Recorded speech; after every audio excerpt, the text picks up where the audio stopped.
S Pandav uncle, जो कि Ayurvedic man के रूप में जाने जाते हैं पूरे संसार में, and former professor and head center for community medicine, AIIMS, New Delhi, and he was also awarded Padma Shri Award in 2021. I invite you on behalf of this platform, Dr. Pandav Uncle, over to you. जय गुरु जी महाराज। Actually जय गुरु जी महाराज मुझे doctor CK Kapoor uncle की याद आती है।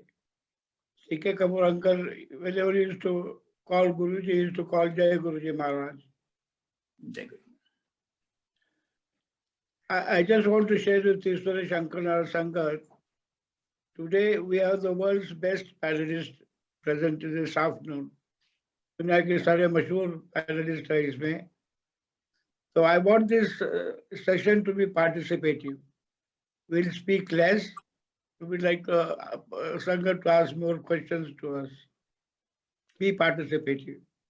Thank you. Padam Uncle, I wish to introduce the remaining team. Thank you. I'll be inviting now Dr. Professor Sanjay Roy, Center for Community Medicines, AIIMS, New Delhi, and Vaccine Trials Coordinator of this country. Over to you, Professor Sanjay Roy, sir.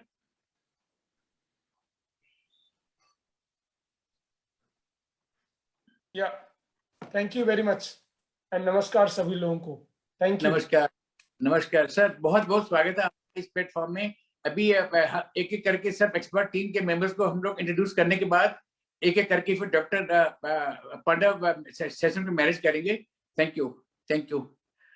Now I be requesting doctor Amitabh Banerjee, professor and head of the department of community medicine,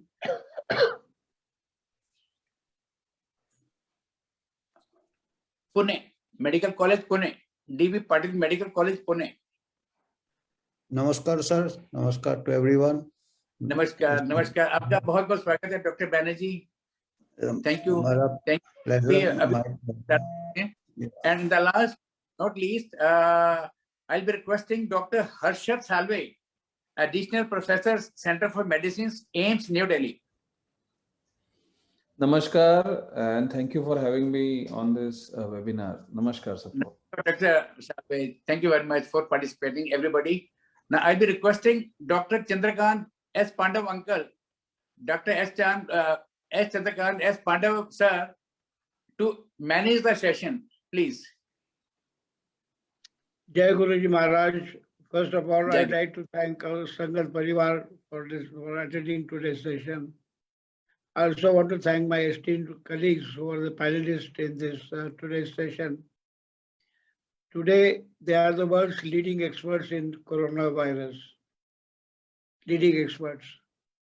So thank you very much, my panelists, for sparing your valuable time this afternoon to be with Guru Parivar. Today is 23rd January 2022. And this day happens to be Subhash Chandra Bose's 125th birth anniversary.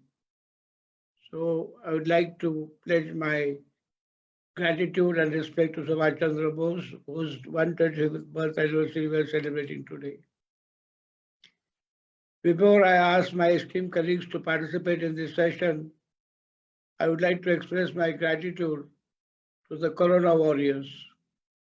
It's been more than 2 years that the Corona warriors, the physicians, the surgeons, the nurses, the pharmacists, the ward boys, the security people, the police, they have sacrificed their life in protecting our lives.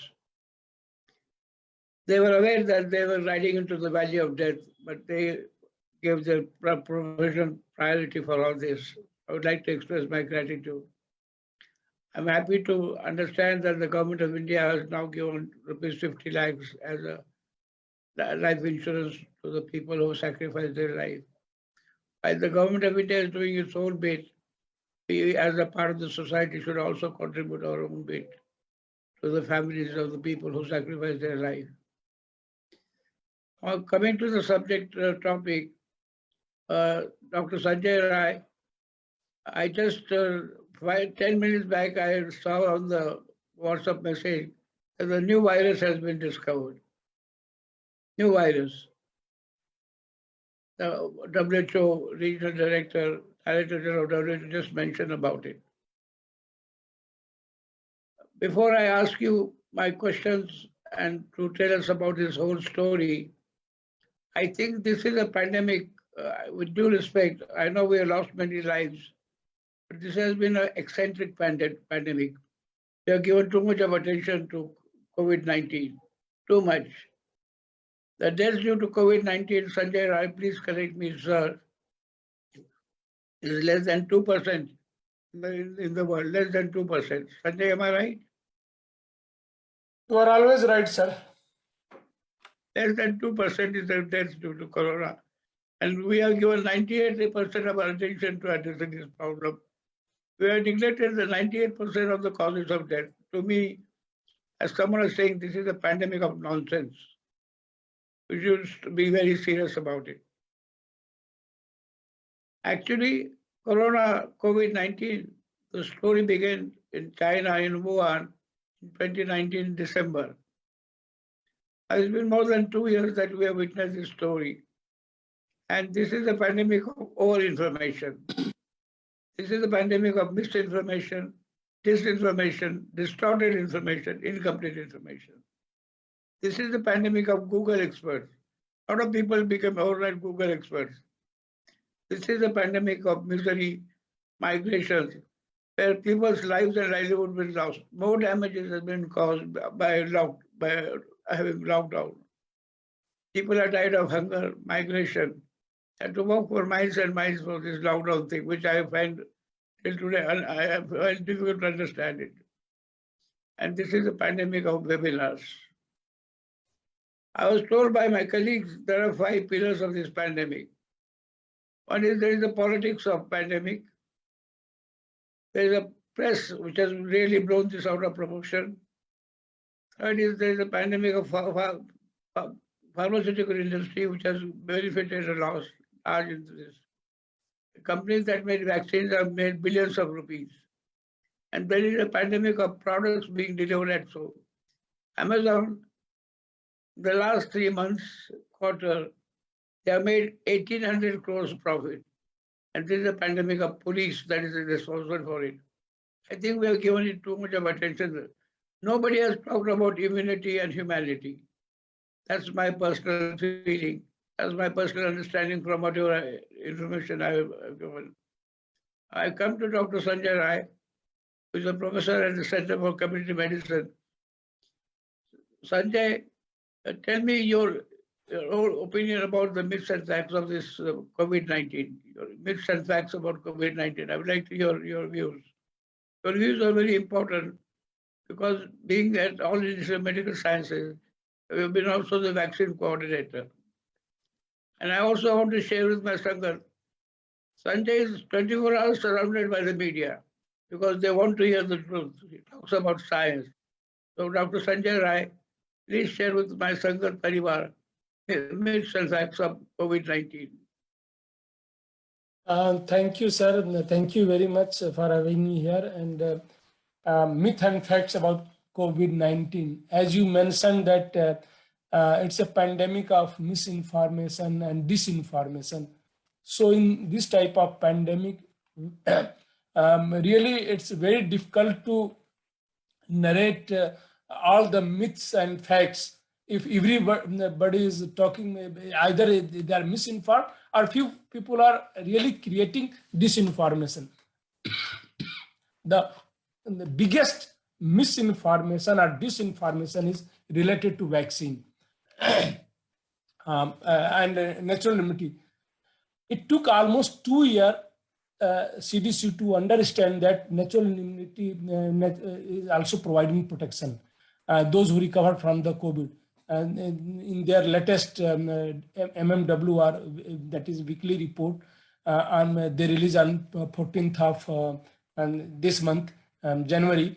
And first time they realized this. It took almost 2 years time to understand this. WHO took almost 1.5 year time to understand that natural immunity is also providing equal immunity in their last advisory released in May 2020. Sorry, May 2021. If I recall correctly, 10th May 2021. And in that advisory, they mentioned that natural infection is also providing equal immunity as vaccine. And it took almost 1.5 years to understand this. See, even though the recommendation was everybody must get vaccine, so these are some myths that everybody must get vaccine. I am unable to understand the fact that those who recovered from the COVID, those who were unfortunate, they died. But those who recovered from the COVID, to the best of our understanding and available evidences, we can say that they are the best protected person on this earth. So if they are the best protected person on this earth, then why they need a vaccine? So I'm just talking about the one myth, that is vaccination, because it's you rightly mentioned that pandemic of pharmaceutical company making profits. So billion and $1 trillion they are making, and there is no end of this type of profit making activities. So those who are searching opportunity in disaster, हमारे प्रधानमंत्री ने भी कहा था कि आपदा में अवसर खोजना. So they are really searching अवसर in this type of आपदा. So in this type of disaster.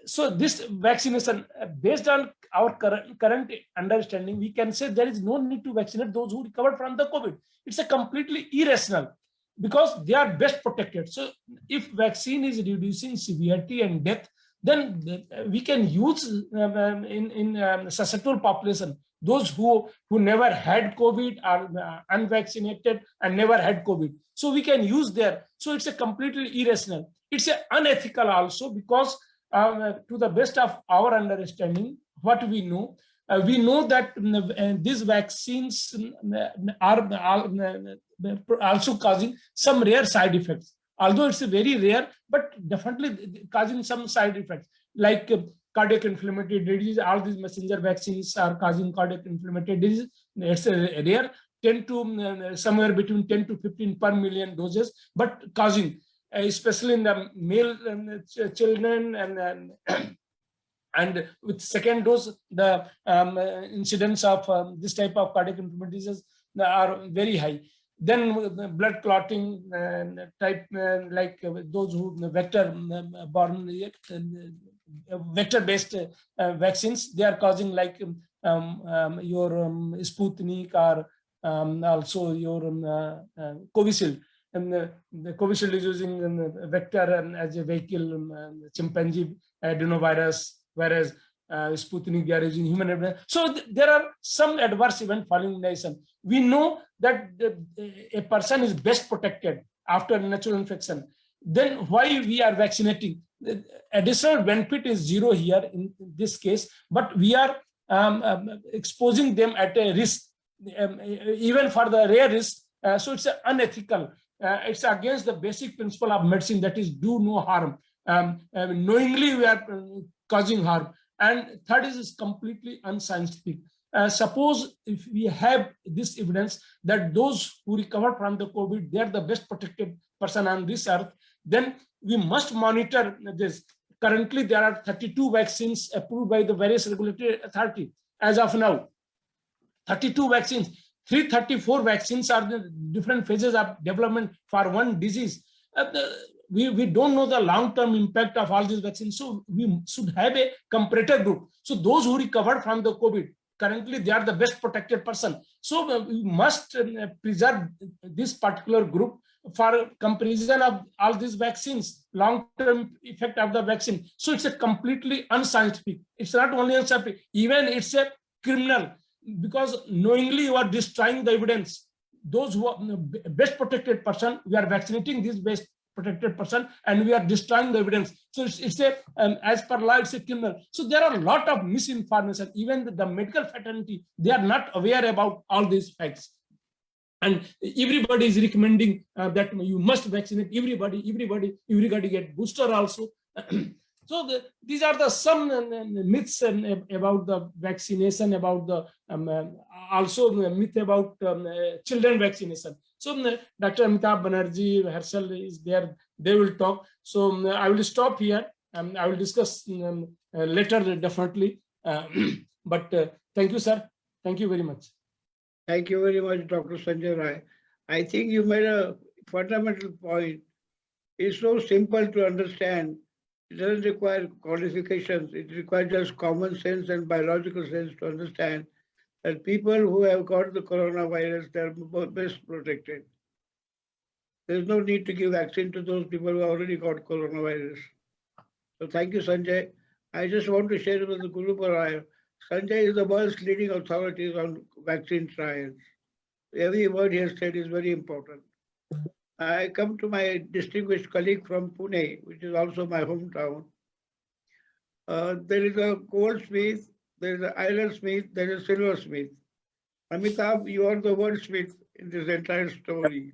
Dr. Pandav, may I request everyone, all the invitees to speak in Hindi also, please?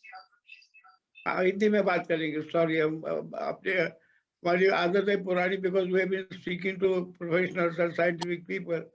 हम हिंदी में बात करेंगे. अमिताभ जी, आपका जो लिखना है, आपने जो इसका सिंथेसिस किया है, एनालिसिस किया है, आपने उसको एक क्वींस गैम्बिट नाम के एक आर्टिकल मैंने पढ़ा था आपके बारे में. तो हमें क्वींस गैम्बिट के बारे में बता दीजिएगा और आपके विचार बता दीजिएगा कि इस कोरोना के क्या मिथ्स और क्या फैक्ट्स है आपके हिसाब से. अमिताभ सर.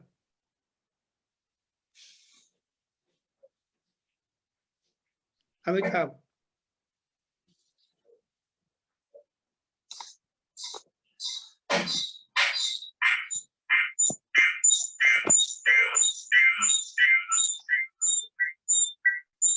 सर धन्यवाद सर, आपने हमको गोल्डस्मिथ बोला. मैं अपने आप को मिस्टर स्मिथ बोलूंगा. अंग्रेजी में मिस्टर स्मिथ आम आदमी को कहते हैं. So I would like to be aam aadmi. Sir आपको आपने क्वींस गैम्बिट की बात की सर, और आपको मेरा ओपन चैलेंज है. आप अपने कॉलेज में चेस चैंपियन थे, मैं भी चेस चैंपियन था. तो एक दिन शतरंज खेलेंगे. नेक्स्ट टाइम आप पुणे आएंगे, मैं चेस बोर्ड लेके आऊंगा आपके ताज होटल में. सर जहां तक मैं इसको, जैसे अभी बातचीत हो रही थी, आपने कहा था कि हम खाली एक ही बीमारी की तरफ देख रहे हैं और दूसरे we have got many other diseases, many other challenges, particularly poor country like India. हमारे यहाँ डेंगू है, हमारे यहाँ जापानीज एन्सेफेलाइटिस है, मलेरिया है, चाइल्ड मेल न्यूट्रिशन है. 2000 बच्चे चाइल्ड मेल न्यूट्रिशन से रोज मरते हैं. टीबी से 1400 लोग मरते हैं. तो हम इसको शतरंज के खेल जैसे हम इसको कंपेयर किए थे एक लेख में, कि हम खाली एक क्वीन को देख रहे हैं. सडनली एक नया बीमारी आया जो कि शतरंज का वजीर बन गया, जिसको क्वीन कहते हैं, और हम उसी के पीछे लगे हैं. बाकी हमारे इतनी गोटियां खत्म हो रही है, जो कि हमारे अदर मोर्टेलिटी है, उसको हमने नजरअंदाज कर दिया. We are neglecting those. तो पब्लिक हेल्थ प्रिंसिपल्स के ये विरुद्ध जाता है. Public health means you have to weigh everything, you have to prioritise which disease is causing the majority of the fatality, mobility. And तो इसका जो इन्फेक्शन फेटेलिटी रेट अभी जो बताया 1-2%, तो केस फेटेलिटी रेट है जो अस्पताल में भर्ती होते हैं 1-2%. अगर इसका इन्फेक्शन फेटेलिटी रेट देखा जाए कि कितने लोगों को ये कोरोना होता है, 80-90% को एसिम्प्टोमेटिक होता है, और कितने लोग का देहांत होता है अनफॉर्चुनेटली. तो उनमें से हमारा जो भी सर्वेज हुए उससे हमारा 0.1% या 0.05% हमारा मोर्टेलिटी है कोविड-19 से. और अभी तो ओमिक्रॉन है, वो 10 टाइम्स कम है उसका मोर्टेलिटी. तो आप देखिएगा इसका तो बहुत ही कम मोर्टेलिटी है. तो पब्लिक हेल्थ प्रायोरिटी ये बिल्कुल बनता नहीं, पर्टिकुलरली इन पुअर कंट्रीज. और चिल्ड्रन में तो बिल्कुल नहीं बनता. चिल्ड्रन में कोई मोर्टेलिटी मोबिलिटी नहीं है हेल्दी चाइल्ड में. तो जो हमारा जनरल हेल्थ को, उसको हम अगर ध्यान देंगे तो हमको एक होलिस्टिक अप्रोच होना चाहिए पब्लिक हेल्थ प्रिंसिपल के हिसाब से. कौन लोग रिस्क अप्रोच होना चाहिए, जो हाई रिस्क ग्रुप को हम स्ट्रेटिफाई कर सकते हैं, उनको फोकस वैक्सीनेशन कर सकते हैं, उनको फोकस प्रोटेक्शन कर सकते हैं. ये बड़े बड़े जो एपिडेमोलॉजिस्ट है, जैसे मार्टिन कुल्डॉफ, जय भट्टाचार्य या सुनेत्रा गुप्ता, उन्होंने ये वेलिंगटन डिक्लेरेशन बोला था, वो हमारे कंट्री के लिए बहुत एप्लीकेबल है when we have got large number of public health challenges. तो वो जो हाई रिस्क पॉपुलेशन को हम उनको ये करें, scientific principle of public health वही कहता है। और जहां तक अभी डॉक्टर संजय राय ने भी कहा, साइंस को तो बिल्कुल नजरअंदाज किया है। जो मार्टिन कुल्डॉफ है, जो आपके हार्वर्ड के एपिडेमियोलॉजिस्ट है, उन्होंने कहा इस पैंडेमिक में, in this pandemic the public health principles और science has been thrown out of the window and common man has been thrown under the wheels of the bus. जैसे डॉक्टर पांडेव ने भी बोला, जो कॉमन मैन है रास्ते में आ गए, माइग्रेंट्स है पैदल जा रहे हैं, और साइंस को अपने खिड़की के बाहर फेंक दिया है। तो अभी हमारा को अभी आगे बढ़ने के लिए अभी हमको साइंटिफिक प्रिंसिपल से जाना है। और ये बहुत खुशी की बात है कि थोड़ा बहुत कबूल कर रहा है सीडीसी भी कि नेचुरल इम्यूनिटी बोल के कोई चीज है। क्योंकि हमारे पॉपुलेशन में जो भी सीरो सर्विस की है, काफी लोग 80% बच्चे को भी एंटीबॉडीज मिले हैं दिल्ली में। तो जबकि उनको वैक्सीन नहीं चालू हुआ, तो इसका हमको अभी फायदा उठाना चाहिए और हमका रिसोर्सेज बचाना चाहिए। Thank you. बहुत बहुत शुक्रिया। हम आपके साथ शतरंज खेलने के लिए तैयार हैं सर। अगला हमारा मेरा विद्यार्थी है, मुझे बहुत खुशी है, डॉक्टर हर्षल सालवे, ये नागपुर के रहने वाले हैं। नागपुर मेरा ससुराल है, आपकी बात मुझे सुननी पड़ेगी। तो हर्षल, इस सारी बीमारी में बच्चों के बारे में आपके क्या विचार है? बच्चों को वैक्सीनेशन की जो पॉलिसी जबरदस्त चल रही है between age of 15 years and 18 years, मैं आपके विचार जानना चाहता हूँ। धन्यवाद सर। आपका गाइडेंस हमेशा ही साथ में रहता है और ये बड़ी खुशी की बात है कि आपके साथ स्क्रीन शेयर करने का मौका मिला है। मैं सबका धन्यवाद देता हूँ। संजय सर, अमिताभ सर ने बहुत ही सटीक बातें की हैं। बच्चों के बारे में अगर देखा जाए, जैसे कि अमिताभ सर ने भी कहा है, पिछले साल 2020 और 2021 2 साल में हमने कुछ भी नहीं किया था बच्चों के लिए। बच्चे घर पे थे, इतना ज्यादा पैनिक था कि बच्चे घर पे थे। फिर भी अगर मैं हरियाणा का सीरो सर्वे का रिपोर्ट की बात करूं तो 80% बच्चों को इन्फेक्शन हो चुका था। फिर उन्होंने ना कोई वैक्सीनेशन था ना कुछ था। इसके बावजूद हमने देखा कि पिछले साल जब हमारा सेकंड वेव खत्म हुआ तो मई के आसपास ये बात करना शुरू हो गया कि थर्ड वेव बच्चों में आएगा, विदाउट किसी एविडेंस।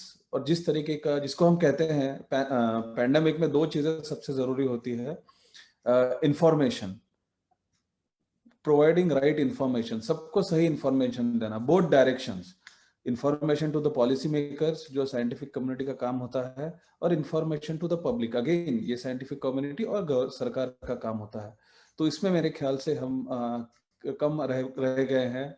ये मान सकते हैं कि शुरुआती दौर में जब पहले साल की बात थी तो बहुत सारी चीजें हमारे लिए पता नहीं थी, नया वायरस था, तब थोड़ा सा डिस्काउंट जिसको कहते हैं दिया जा सकता है। बोथ साइंटिस्ट को भी डिस्काउंट दिया जा सकता है, सरकार को भी डिस्काउंट, या फिर गवर्नमेंट एजेंसीज को भी डिस्काउंट दिया जा सकता है, कोई भी एजेंसीज हो। और ये मैं सिर्फ हमारे देश की बात नहीं कर रहा हूँ, मैं सारे दुनिया के सारे जगह सेम चीज हो रही है, तो उनको डिस्काउंट दिया जा सकता है। लेकिन अभी हम तीसरे साल में हैं और हम वही गलतियां फिर से कर रहे हैं।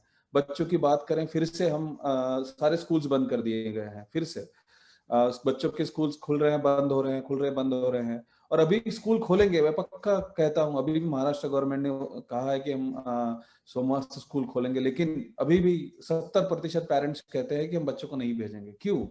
क्योंकि मिस इन्फॉर्मेशन गई है।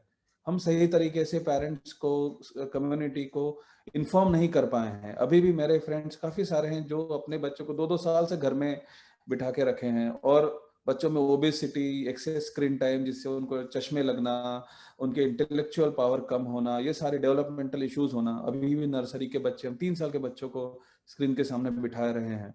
तो इससे लॉन्ग टर्म इम्पैक्ट होगा, ये हो रहा है और ये होगा। और ये बहुत ही अनफॉर्चुनेट है कि अभी हम इससे अभी भी नहीं सीख रहे हैं। और मेरा पूरा अनुमान है कि इससे आगे बच्चों की पूरे जनरेशनल इम्पैक्ट जिसको कहते हैं वो होगा। और सेम चीज हम वैक्सीन में कह रहे हैं। जैसा कि संजय सर ने कहा है कि अगर आपको नेचुरली इन्फेक्शन है, और हमें पता है कि बच्चों में इन्फेक्शन बहुत ही माइल्ड है, मॉर्टेलिटी न के बराबर है, तो उनको वैक्सीन देने का कोई ज्यादा साइंटिफिक तरीका नहीं मिलता है सबको। हाँ, अगर जैसे हमें वैक्सीन अभी पर्सनल प्रोटेक्शन की तरह लेना चाहिए, ना ही कि जनरलाइज मास वैक्सीनेशन की तरह। जैसे कि हमें पर्सनलाइज लेवल पे देखना चाहिए उसका रिस्क कितना है। अगर कोई हाई रिस्क बच्चा है, उसको कोई कोमॉर्बिडिटी है, अगर कोई कैंसर से पीड़ित है, कोई कीमोथेरेपी पे है, अगर उसमें लगता है कि कोई भी इन्फेक्शन उसमें मॉर्टेलिटी कर सकता है, तो हम उसको वैक्सीनेशन दे सकते हैं। तो हमें पर्सनलाइज वैक्सीनेशन की तरफ जाना चाहिए, ना ही मास वैक्सीनेशन की तरफ। तो ये, और इसके लिए हमें राइट कम्युनिकेशन दोनों की तरफ करना पड़ेगा, पॉलिसी मेकर्स की तरफ, जो कि हमने धीरे धीरे करना शुरू कर दिया है, और नीचे तरफ सोशल कम्युनिकेशन कम्युनिटी की तरफ। मैं और एक चीज करना चाहता हूं जो काफी मुझे पेन करती है।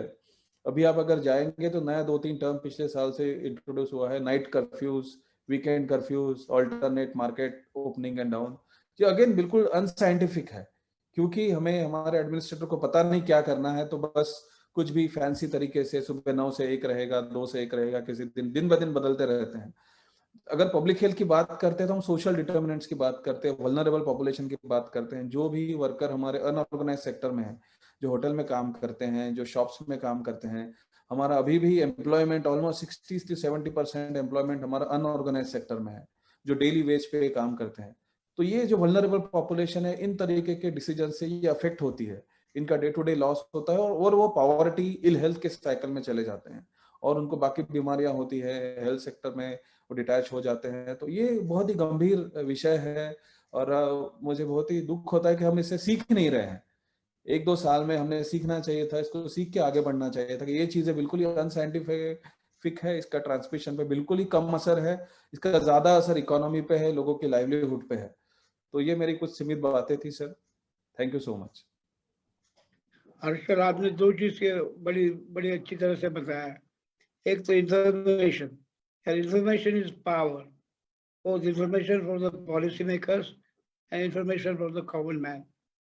Now, Sanjay, you're surrounded by media almost 24 hours a day, आपको सोने नहीं देते।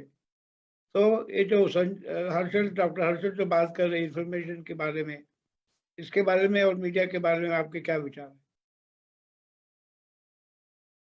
सर, मीडिया का वैसे तो बहुत ही बड़ा रोल होता है, बट समहाउ आइदर कुछ मीडिया का हो सकता है वेस्टेड इंटरेस्ट हो, बट जो मेरी पर्सनल फीलिंग है, मेजॉरिटी मीडिया लोगों को जो है मिस इन्फॉर्मेशन है, and because of this miss information जो है वो इवन एंकर, अगर मैं कभी कुछ बोलता हूँ तो उसको विश्वास नहीं होता जो मीडिया पर्सन है कि मैं क्या बोल रहा हूँ, कि सबको वैक्सीन की जरूरत नहीं है। So most probably they are misinformed majority. कुछ मीडिया लोग हैं जो उनको हो सकता है उनका वेस्टेड इंटरेस्ट हो, कमर्शियल इंटरेस्ट हो, ये हो सकता है, बट मेजॉरिटी को ये कहा जा सकता है। और जैसा हर्षल से मैं 100% एग्री हूँ कि बच्चों का वैक्सीनेशन, सर ये बहुत ही सेंसिटिव इशू है, हमें क्लियर कट ऑब्जेक्टिव बताना चाहिए कि हम क्यों देना चाहते हैं, कि बच्चों में क्या इन्फेक्शन को कम करेगा वैक्सीन, सीवियरिटी को कम करेगा, या बच्चों में थर्ड प्रॉब्लम है MIS-C जिसको रेयर है, but multi system inflammatory disease जो है इन चिल्ड्रन जो है वह, उसको हम ये कहते हैं कि बच्चों में हो सकता है और रेयर होता है। और कई एक्सपर्ट्स बैठ के टीवी पे डिस्कस करते हैं कि नहीं बच्चों में सीवियरिटी तो नहीं है, हम उसके लिए देते हैं। तो MIS-C जो है हमारा जो है हाइपर इम्यून रिस्पॉन्स है, 4 to 6 week after the natural infection होता है। सो ऑलरेडी बच्चों को इन्फेक्शन हो चुका है, कोई भी वैक्सीन इन्फेक्शन नहीं रोकता है, तो MIS-C को कैसे रोकेगा, ये कहीं इसका कोई साइंटिफिक नहीं एविडेंस है, न ही अगर हम इसका जो है आधार कोई है कि बेस्ड ऑन एविडेंस कि हम ये कह रहे हैं कि MIS-C को रोकेगा। थर्ड, हाइपर इम्यून रिस्पॉन्स, एक बार नेचुरल इन्फेक्शन होने के बाद आप वैक्सीन देते हैं तो होने के चांसेस ज्यादा हैं, इवन हाइपर इम्यून रिस्पॉन्स होने के चांसेस ज्यादा हैं। तो ऐसे तो बेनिफिट नहीं है, बट उसको हाइपर इम्यून रिस्पॉन्स होगा तो हो सकता है और सीवियरिटी इंक्रीज करे उनमें। सो कोई एडिशनल बेनिफिट नहीं नजर आता, बट नुकसान जरूर नजर आता है। If you do the risk and benefit analysis, यहाँ पे बेनिफिट तो नहीं है बट वैक्सीनेशन का रिस्क है, तो हमें बताना चाहिए क्लियर कट ऑब्जेक्टिव क्या है। तो और मीडिया का रोल रियली जो है शायद मिस इन्फॉर्मेशन कारण से ज्यादा है, बट कंप्लीटली निगेटिव है। इस पैंडेमिक में मीडिया ने जो है सबसे ज्यादा जो है जो फियर साइकोसिस, ये कहें कि एक डर का माहौल जो बनाया है, वो मीडिया का उसमें बहुत ही बड़ा रोल है इसको बनाने में।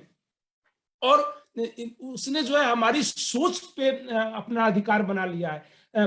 अभी जो है 2 दिन पहले दिल्ली का एक सर्वे इन्होंने निकाला था कि रिस्ट्रिक्शन को हटाना चाहिए कि नहीं। 70% से ज्यादा लोगों ने कहा कि नहीं नहीं अभी रिस्ट्रिक्शन रहना चाहिए। ये दर्शाता है, क्योंकि सभी लोग बिके हुए नहीं है, कम्युनिटी के लोग, उन विचारों को नहीं पता कि क्या है, फैक्ट क्या है, बट वो इतने मिस इन्फॉर्म्ड है कि उनको यही लगता है कि इस रिस्ट्रिक्शन से ही हम बचे हुए हैं, क्योंकि हमने एक ऐसा डर का माहौल बनाया है, क्योंकि इसी डर के माहौल में हम बिजनेस कर सकते हैं। और ये बिजनेस करने वालों ने, चाहे वो सिर्फ फार्मास्यूटिकल कंपनी नहीं है, वैक्सीन और ये तो है ही, इवन जो लोग ऑनलाइन बिजनेस में, जैसे पहले आपने कहा कि 5 Ps जो है इस पेंडेमिक के जो है उनमें जो है तो अमेजॉन और फ्लिपकार्ट इस टाइप की, मतलब जो भी ऑनलाइन कंपनी है, मैं नाम किसी का नहीं लेना चाहता, ये भी चाहते हैं कि इस टाइप का रिस्ट्रिक्शन ये सब रहे, क्योंकि उनकी सेल जो है कई टाइम्स बढ़ जाती है। तो ये पूरा एक माहौल है, भले ही पटरी वाले हमारे बिना किसी रीजन के, कोई साइंटिफिक एविडेंस नहीं है कि नाइट कर्फ्यू या इतने रिस्ट्रिक्टेड, इससे जो है हम इलिमिनेट करने वाले हैं, जैसे ये तो वैसे करते हैं लॉकडाउन लगा के, जैसे बहुत ही जल्दी डिजीज को इलिमिनेट कर देंगे।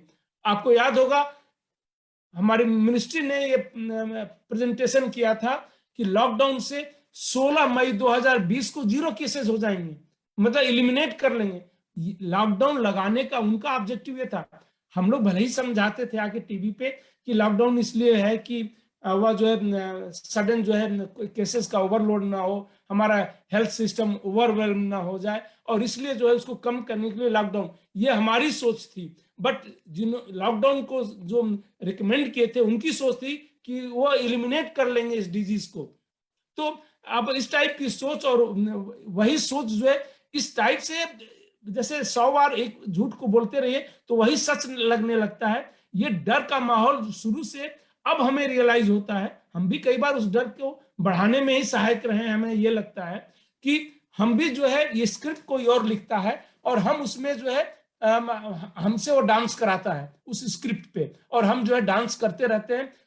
मेजॉरिटी जो सो कॉल्ड एक्सपर्ट्स हैं जो आज हमें एपिडेमियोलॉजी पढ़ाते हैं, जिनको शायद एपिडेमियोलॉजी की जो है स्पेलिंग भी नहीं पता होगा कि एपिडेमियोलॉजी क्या है, डेफिनेशन की तो बात ही मैं नहीं करता, वो एपिडेमियोलॉजी पढ़ाते हैं। अभी 3 दिन पहले जो है गवर्नमेंट ऑफ इंडिया ने प्रेस कॉन्फ्रेंस में बताया कि क्यों मॉर्टलिटी अभी कम हुई है।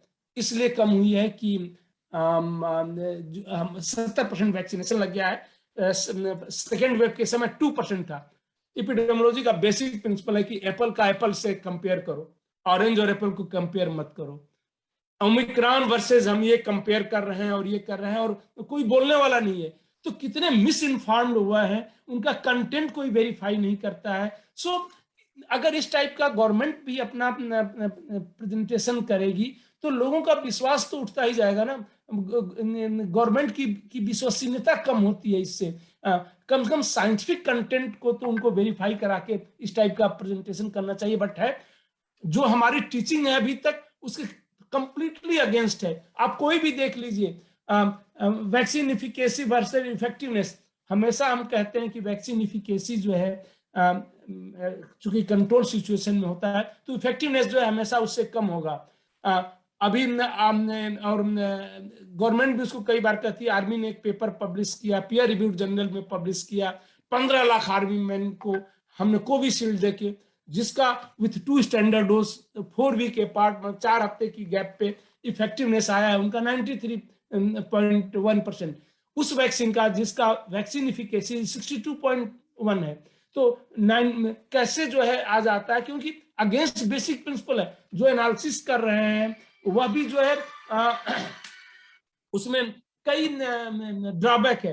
तो हमें अगर क्रिटिकली हम देखें कि क्यों वैक्सीन इफिकेसी, ये पहला आथर को भी सोचना चाहिए कि इफेक्टिवनेस इतना ज्यादा कैसे आ गया। अगर इफिकेसी उस वैक्सीन की जो है 62.1 है तो इफेक्टिवनेस हमेशा उससे कम होना चाहिए। हम जब टीचिंग करते हैं तो हम पढ़ाते भी हैं कि जैसे किसी व्हीकल का जो है आइडियल सिचुएशन में जब माइलेज निकालते हैं, बट जब एक्चुअल सड़क पे आती है तो उसका जो है माइलेज उससे कम होता है, उससे बढ़ नहीं सकता, क्योंकि आइडियल सिचुएशन में स्पीड एक्सेलेरेटर सारा करने के बाद कि ये that is the maximum mileage कोई गाड़ी का जो आइडियल सिचुएशन में निकालते हैं। तो that is vaccine efficacy and effectiveness is actual roll out जब सो गाड़ी इस पे आ जाती है। तो ये सब है। मीडिया जो है मिस इन्फॉर्म ज्यादा है, मैं ये कहूंगा सर। Thank you. धन्यवाद। डॉक्टर हर्षल, और डॉक्टर संजय राय का धागा लेके मैं अमिताभ आपको 2 सवाल करना चाहता हूँ। एक तो जो पॉलिसी मेकर्स की बात है, गवर्नमेंट ऑफ इंडिया के पॉलिसी एडवाइजर्स कौन है, उनके बारे में हमको बता दीजिएगा। तो दूसरा सवाल है, बैरिंगटन डिक्लेरेशन की जो आप बात की, उसका इंडिया में इम्प्लीकेशंस क्या है, हमको सरल भाषा में बता दीजिए। ये तो मेरे 2 सवाल आपके लिए। पहला सवाल तो शायद गवर्नमेंट को भी नहीं मालूम है या एडवाइजर्स को भी मालूम नहीं है कि कौन किसको एडवाइस कर रहा है, और मेरे को तो बिल्कुल नहीं मालूम है क्योंकि I am not in the inner circle. तो गवर्नमेंट एडवाइजर्स तो आईसीएमआर कर रहे हैं, या करना तो चाहिए सेंट्रल डिजीज कंट्रोल सीडीसी को, नेशनल सीडीसी को करना चाहिए। पर आपको दिल्ली वाले को ही ज्यादा मालूम है कि दिल्ली दरबार में क्या हो रहा है। मैं तो दिल्ली से काफी दूर हूँ, तो इसके बारे में ज्यादा जानकारी मेरे को नहीं है गवर्नमेंट को कौन एडवाइस कर रहे हैं। कई बार आते हैं टीवी में एडवाइस करने वाले, कोई कार्डियोलॉजी वाले होते, कोई ऐसे बड़े बड़े स्पेशलिस्ट है, कोई हेपेटोलॉजी वाले हैं, तो ये सब मिक्स्ड एक खिचड़ी टाइप है। तो मेरे को तो लगता है कि कोई ऐसा प्रॉपर चैनल या कुछ नहीं है, क्योंकि मेरे को जो लगता है कुछ हमको समझ में नहीं आता। बैरिंगटन डिक्लेरेशन के बारे में मैं थोड़ा कहूँगा, जिसमें थोड़ा मेरे को समझ जो है कि ये बैरिंगटन डिक्लेरेशन अक्टूबर 2020 में इन्होंने 3 बड़े बड़े वर्ल्ड के एपिडेमियोलॉजिस्ट थे, डॉक्टर जय भट्टाचार्य स्टैनफोर्ड यूनिवर्सिटी के, doctor Sunetra Gupta Oxford university के, और डॉक्टर मार्टिन कुल्डॉफ ये हार्वर्ड यूनिवर्सिटी के।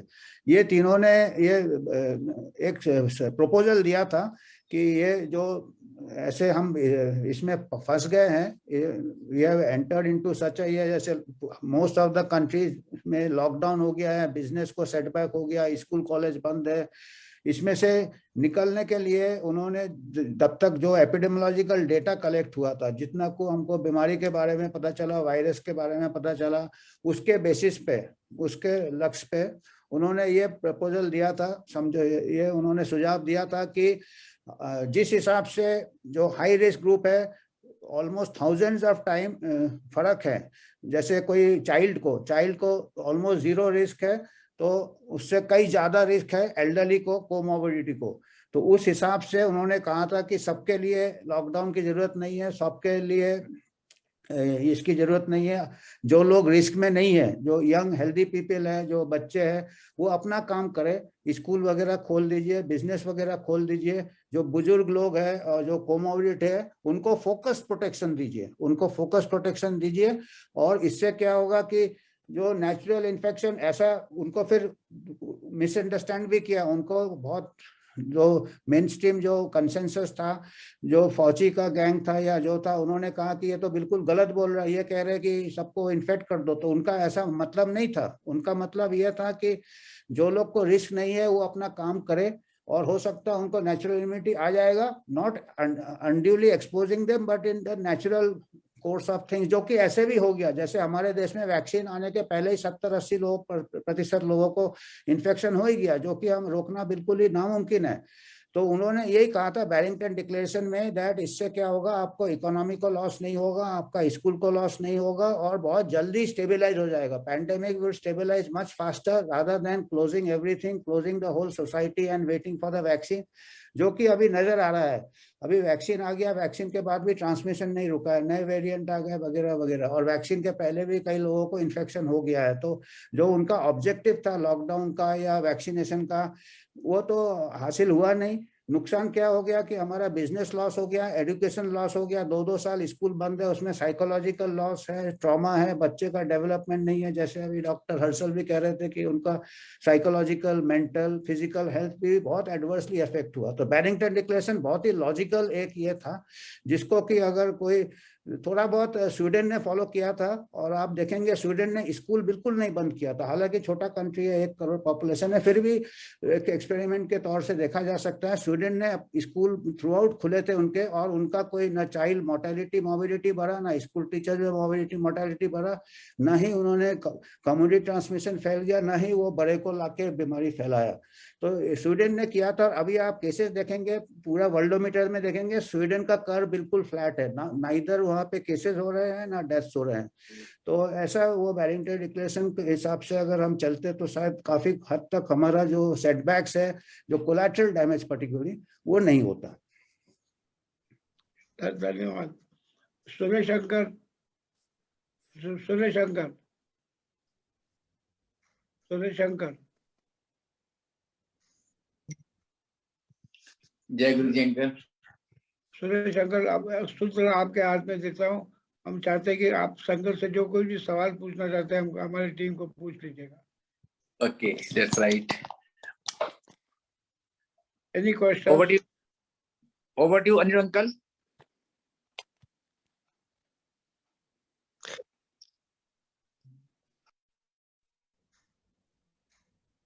Hello, uncle. Any question you want to ask our team? आप पूछ सकते हैं। Dear participants, now you can ask question and answers. Any advice is required from the team of experts have given their consent for open question and answer session. If anyone has got any question, you may please raise your hand and then we will unmute you to ask your question. Please, कोई भी question पूछ सकता है, please अपना hand raise कीजिए, उसके बाद फिर हम आपको unmute कर देंगे।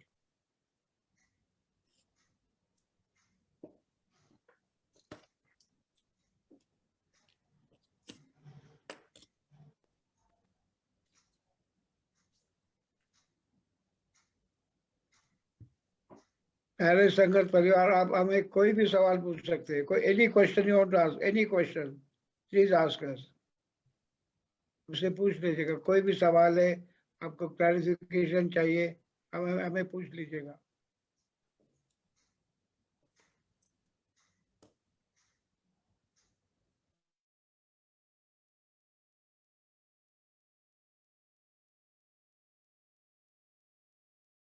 अरे इसका डॉक्टर का कॉन्फ्रेंस चल रहा है कोविड को लेकर।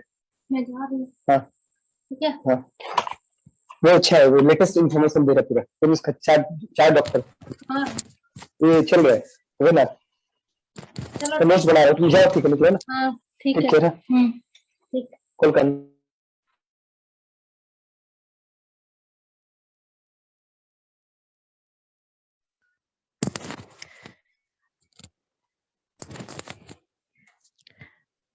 Jai Guruji, Uncle Ji. Very good evening to all the doctors. Am I audible? Yeah, you are audible. I want to ask that ये जो booster dose हमें 60 plus के लिए कहा जा रहा है, क्या ये advisable है? क्या हमें उन्हें ये दिलानी चाहिए या we should stop?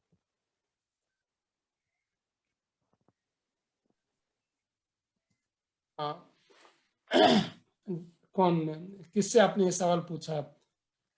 सर, आप सभी दिग्गज हैं, आप में से जो भी मुझे बताना चाहे, मैं तो आई एम लुकिंग फॉर अपनी गाइडेंस। ओपिनियन दे देता हूँ, फिर doctor Amitabh and doctor Harshal दे देंगे। देखिए जी जब भी हम कोई भी इंटरवेंशन करते हैं तो उसका क्लियर कट ऑब्जेक्टिव होना चाहिए कि क्या है, बूस्टर डोज का पर्पस क्या है, क्या हम इन्फेक्शन को रोकना चाहते हैं, सीवियरिटी डेथ रोकना चाहते हैं, और या कम्युनिटी लेवल हमारा जो इम्यूनिटी बहुत ही कम हो गया है।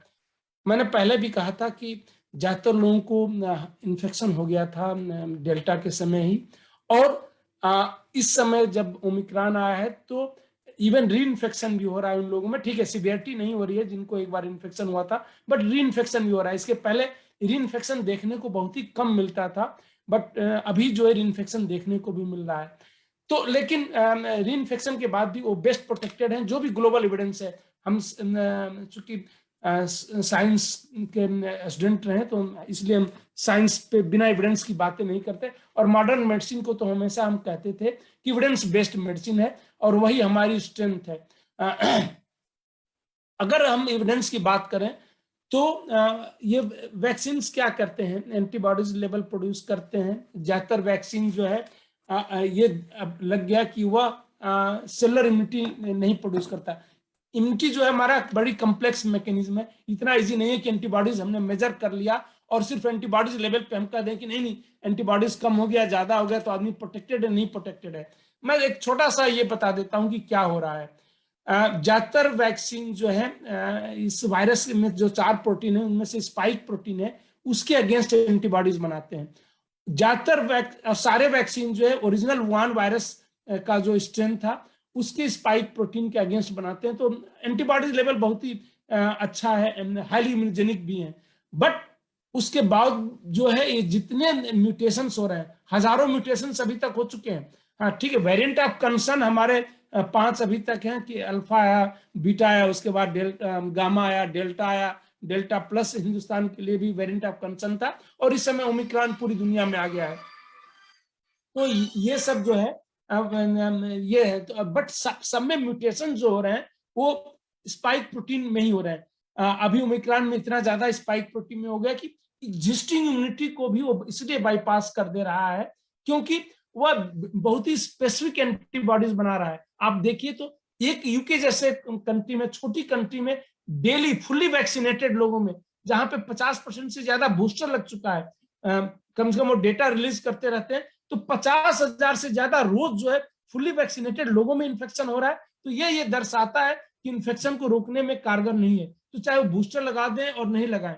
अगर डेथ को हम कंपेयर करें, 6 से 7 करोड़ के बीच में पॉपुलेशन जो है यूके का है, 6 से 7 करोड़ के बीच में पॉपुलेशन जो है फ्रांस का भी है, और 6 से 7 करोड़ साउथ अफ्रीका का भी है। साउथ अफ्रीका में टोटल वैक्सीनेशन ही 27% हुआ है दोनों डोज लगा के, फिर भी वहां डेथ कम क्यों है? क्योंकि नेचुरल इन्फेक्शन बहुत ज्यादा हुआ था। उन्होंने जो अपना सीरो सर्वे रिलीज किया था 60 to 80% कहा था कि नेचुरल इन्फेक्शन हो गया है। इसलिए अभी इतना ओमिक्रॉन आने के बाद भी उन्होंने प्राइमरी वैक्सीनेशन नहीं किया। बूस्टर की तो बात करें, आज की डेट में एटलीस्ट मेरी तरफ से कोई ऐसा एविडेंस नहीं है कि बूस्टर से आप बेटर प्रोटेक्टेड हो जाएंगे। आपका एंटीबॉडीज लेवल बढ़ सकता है, एंटीबॉडीज लेवल तो अभी कोई भी अपना मेजर करा ले, जिस तरीके से ओमिक्रॉन का इन्फेक्शन हुआ है सबके बहुत ही हाई हो जाएंगे। तो सिर्फ वह प्रोटेक्शन का ये नहीं दर्शाता है। अगर स्पेसिफिक एंटीबॉडीज है तो शायद वो प्रोटेक्ट नहीं करेगा। तो सिर्फ एंटीबॉडीज बढ़ाने के लिए अगर देना है ये ऑब्जेक्टिव है, या ये ऑब्जेक्टिव है कि कम से कम कुछ लोगों को तो बेनिफिट होगा जो लोग इस बिजनेस में लगे हुए हैं। अगर ये ऑब्जेक्टिव है तब तो ठीक है कि जो लोग वैक्सीन बना रहे हैं या वैक्सीन बेच रहे हैं उनको अगर बेनिफिट देने का ऑब्जेक्टिव हमारा है तब तो ये मैं इसको सही कह सकता हूं कि ठीक है। लेकिन अगर ऑब्जेक्टिव प्रोटेक्शन देना है तो वह सही नहीं है, क्योंकि कोई एविडेंस ऐसा नहीं है कि प्रोटेक्शन मिलेगा। तो मेरे हिसाब से बूस्टर जो है कंप्लीटली फुटाइल एक्सरसाइज है। Thank you doctor Amitabh sir. आपसे मैं सहमत हूँ। मैं थोड़ा सा और स्पेसिफाई करती हूँ। मेरी मदर इन लॉ है, थोड़ी सी कोमॉर्बिडिटीज भी हैं, डायबिटिक भी हैं, ब्लड प्रेशर भी है, थोड़ा सा हार्ट का भी है। क्या हमें उनको बूस्टर डोज देनी चाहिए सर, या बिल्कुल मतलब रहने देना चाहिए? क्योंकि उनको 2 डोज तो लगी हुई है। अब बूस्टर डोज के लिए रोज मैसेज आ रहा है तो हम उसका डिसीजन नहीं ले पा रहे। उसके लिए मैं गाइडेंस देख रही हूँ सर, अगर आप मुझे गाइड कर सके। आप कहाँ रहते, कहाँ पे? दिल्ली में रहते हैं, कहाँ रहते हैं? जी सर, हम दिल्ली में रहते हैं सर। अभी जैसे मैं जहाँ तक मैं कहता हूँ लोगों को कि जो दिल्ली में जैसे पिछला सीरो सर्वे हुआ था 80, आपको पहला डोज का सीरो सर्वे के पहले लिया था जब हुआ था, तो जो भी है कि मोस्ट ऑफ द इंडियन। हाँ बताइए। हाँ, हम लोग इन्फेक्टेड भी नहीं हुए हैं, हमें मतलब गुरुजी की कृपा से अभी तक हम लोग बचे हुए हैं। तो हम सीरो सर्वे वगैरह हम किसी का कोई पार्ट नहीं है, लेकिन हमने दोनों उनको डोज लगवाया है। अब बूस्टर डोज के लिए हम लोग डिसाइड नहीं कर पा रहे हैं। इनका जैसे नहीं, सीरो सर्वे जैसे इन्फेक्टेड नहीं हुए पर मेजोरिटी लोगों को इन्फेक्शन हो जाता है, पता नहीं चलता है। तो आपका कैसे पता चलेगा कि आप जैसे इंडिया में जैसे ओमिक्रॉन अभी जैसे फैल रहा है, या इसके पहले भी जो वेव डेल्टा वेव में भी 70-80% है, दिल्ली में तो ज्यादा ही भारतीय लोगों को हो गया था, एक प्रकार से सब क्लिनिकल इन्फेक्शन हो गया था। क्योंकि मेरे को भी हो गया था, मेरे को भी कोई सिम्टम नहीं आया, मैं भी एल्डरली हूँ, 67 ईयर्स एज है, मेरा एंटीबॉडी 10 टाइम्स हाई था बिगर कोई सिम्टम के, और मैंने बल्कि एक भी डोज नहीं लिया, क्योंकि मैं नेचुरल इन्फेक्शन में बिलीव करता था, तो मैंने आज तक एक भी डोज नहीं लिया। तो अगर 2 डोज, मैं तो कहता हूँ कि अगर कोई इंडियन 2 डोज ले लेता है, उसका 2 का 3 बनता है, क्योंकि एक उसका नेचुरल इन्फेक्शन भी ऐड हो जाता है। तो अभी ये तो जैसे इन लोग जो बूस्टर बोल रहे हैं, ये बिल्कुल कंफ्यूजन में इन लोग बूस्टर बोल रहे हैं, क्योंकि इनके वैक्सीनेशन के बाद भी केसेस हो रहे हैं। जैसे इजराइल में अभी 4th बूस्टर के लिए जा रहे हैं, और अभी जो कुछ स्टडीज आए हैं यूरोप से, उसमें पाया गया है कि अगर आप ज्यादा बूस्टर देते हो तो उससे एक प्रकार से टी सेल एग्जॉशन हो जाता है। उसके बाद क्या होता है कि नेचुरल इन्फेक्शन होने से जो कि हमको रिस्पांस आना चाहिए, कई बार वो भी नहीं आता है। तो ज्यादा बूस्टर भी हानिकारक हो जाता है। और हमारे देश में जो कोरोना वायरस ऐसे ही सर्कुलेट होते रहते हैं, दूसरे कोरोना वायरस से भी क्रॉस इम्यूनिटी होता है। तो अगर उनका ओवरऑल हेल्थ अच्छा है, अगर उनका कोमोबिडिटी है, आपने कहा तो कोमोबिडिटी अगर डायबिटीज है तो अच्छे से कंट्रोल करना चाहिए। डायबिटीज, अगर बीपी है तो कंट्रोल करना चाहिए। अगर आप कोमोबिडिटीज को अच्छे से कंट्रोल कीजिए तो वही रिस्क फैक्टर बनता है। और ऑलरेडी 2 डोज ले चुका है तो मेरे इससे तो अच्छे से वो प्रोटेक्टेड है। अब डॉक्टर साल्वे अगर कुछ इसमें बोलना चाहेंगे तो।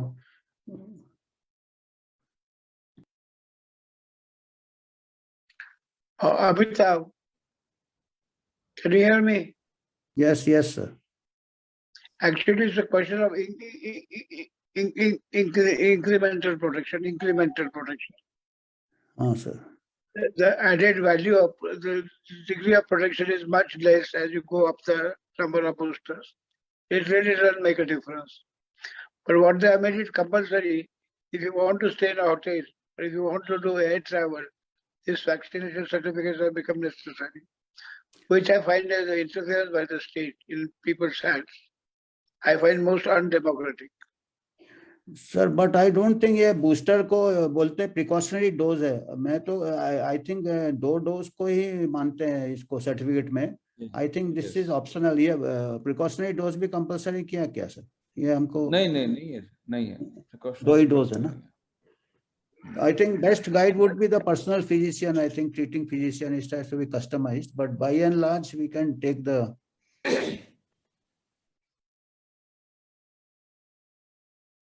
Next question, please. Next question, Vivek Ankar. Seema Narula aunty, you may ask your question. Jai Guruji.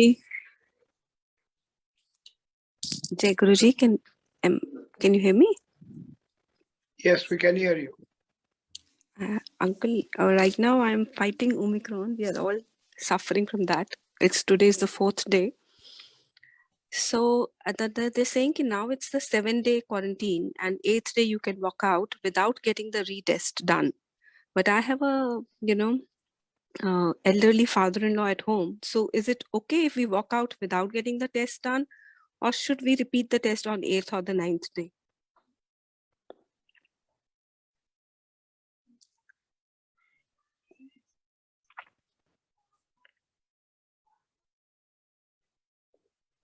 Dr. Sanjay Rai.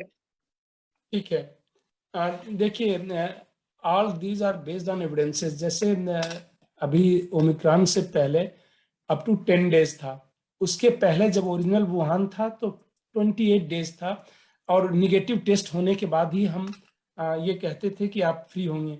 तो शुरू में जो भी एडमिट होते थे 2020 मार्च अप्रैल मई में, उनको जो है निगेटिव टेस्ट के बाद 4-5 वीक तक भी एडमिट करते थे। देन एविडेंस जनरेट हुआ, ये पाया गया कि नहीं, आफ्टर 10 डेज यूजुअली आदमी इन्फेक्शियस नहीं रहता है, वो डेड वायरस को भी RT-PCR डिटेक्ट कर लेता है, तो वो इन्फेक्शियस नहीं होता, तो इसलिए 10 डेज रखा गया।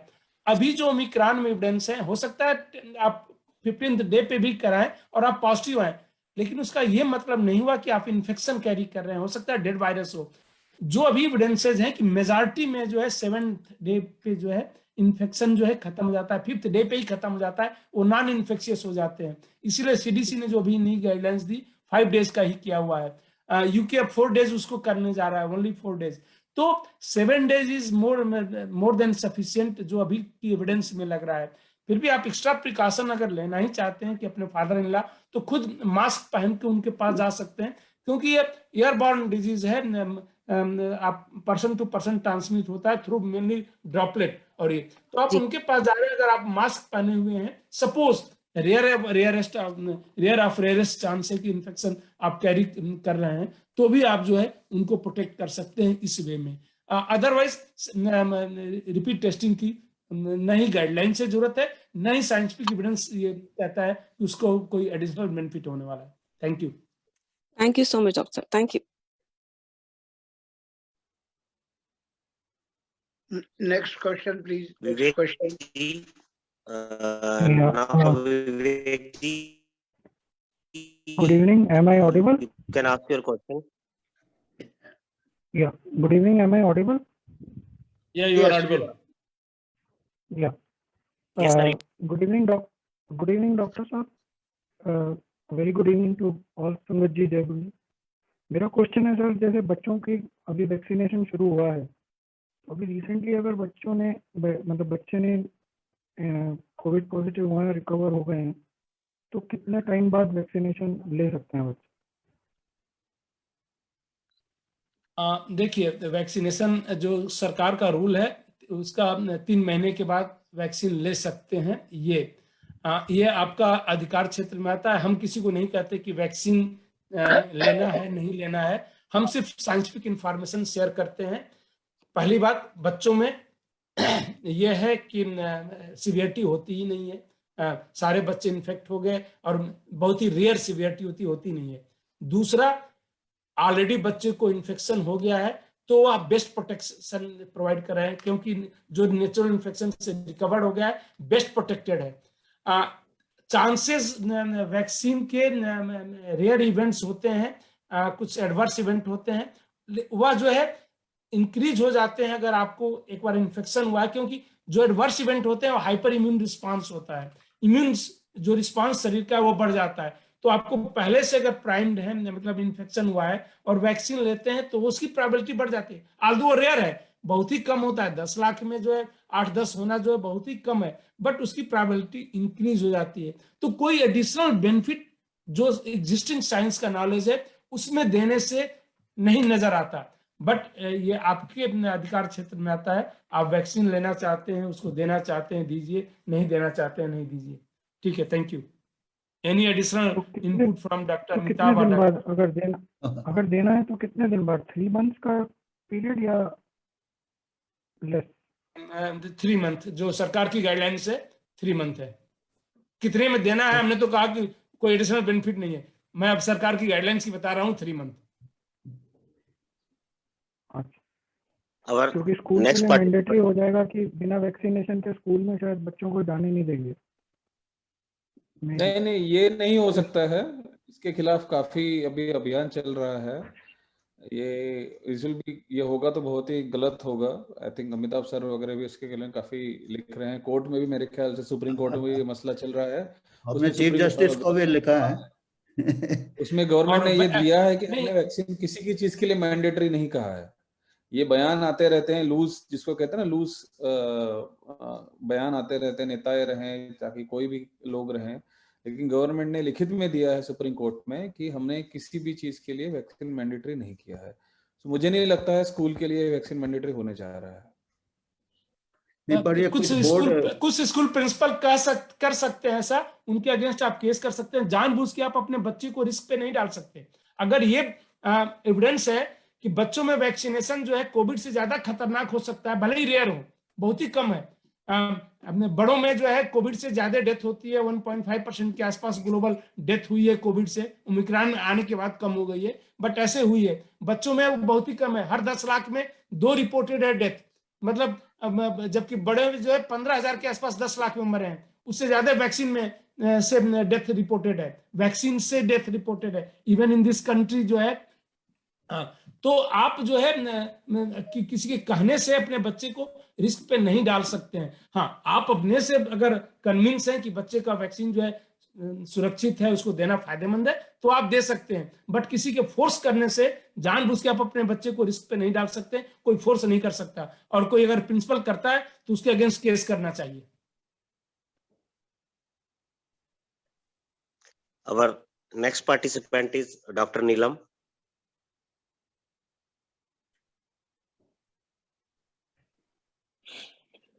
Jai Guruji, good evening, Pandav sir, and good evening the dignitaries on the panel. Sir मेरा क्वेश्चन ये है कि जिनको ओमिक्रॉन हो चुका है, सो वो कितने दिन में अपनी ड्यूटीज रिज्यूम कर सकते हैं और लाइक एक्सरसाइज कर सकते हैं, योगा, सूर्य नमस्कार, लाइक इन एंड रूटीन? कितना जल्दी हम लोग अपने काम को स्टार्ट कर सकते हैं?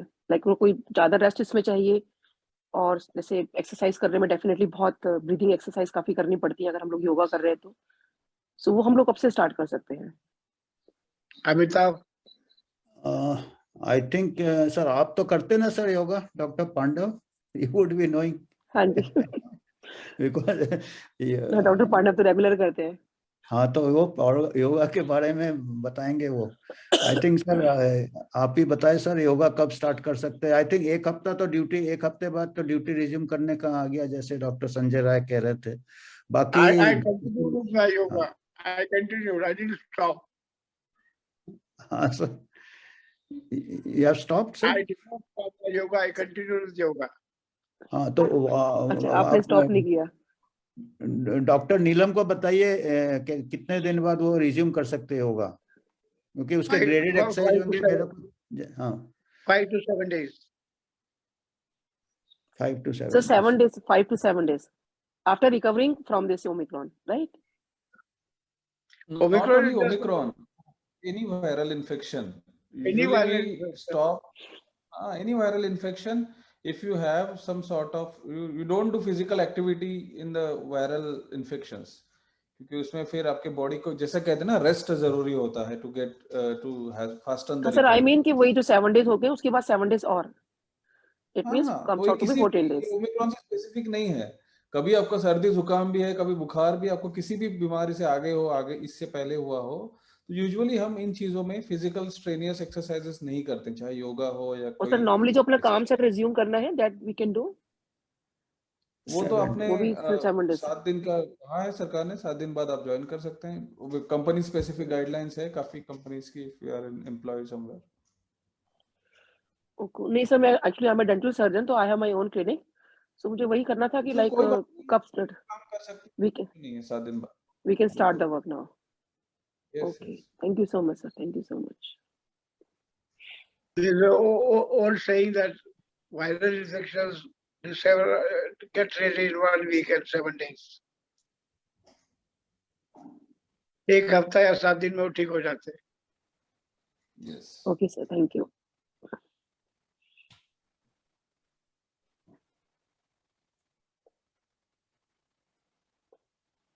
Any more questions, Suresh Shankar? Sir, one question from Anil Arora uncle. Over to you, sir. कि हम वायरस को तो control Your voice is not clear. Your voice is not clear. the infection, though we are bound to be infected. You are not audible. Yes, You are not audible. sir, we are bound to be infected by one or the other day. Yes, sir, we are bound to be infected one or the other day. Immunity naturally without medications. Suresh Shankar, the audio is not clear. Audio is not clear. Am I audible now? No. Anil uncle, you can try to speak slowly, then perhaps we may listen to you. Good evening, doctors.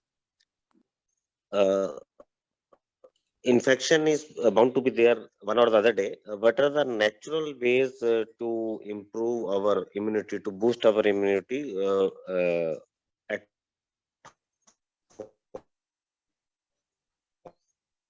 Harshal. Yes, very important question. There is 2-3 चीजों बहुत जरूरी होती है इस किसी भी infectious disease या non infectious disease में अपने हेल्थ लाइफस्टाइल बनाने के। एक फिजिकल एक्सरसाइज 30 से 40 मिनट रोज, जो भी आपको अच्छा लगे, चाहे आप योगा करते हैं, फिजिकल एक्टिविटी करते हैं, वो करते रहिए। इससे बहुत सारे केमिकल्स शरीर में जनरेट होते हैं जो आपके मेंटल स्टेटस को भी और मेंटल बैलेंस और मेंटल स्ट्रेस को कम करते हैं, आपको फिजिकल स्ट्रेंथ बढ़ाते हैं, आपको पॉजिटिविटी बढ़ाते हैं। दूसरी बात है एडिक्वेट न्यूट्रिशन, गुड न्यूट्रिशन। हमेशा अच्छा खाना खाना, बैलेंस न्यूट्रिशन लेना।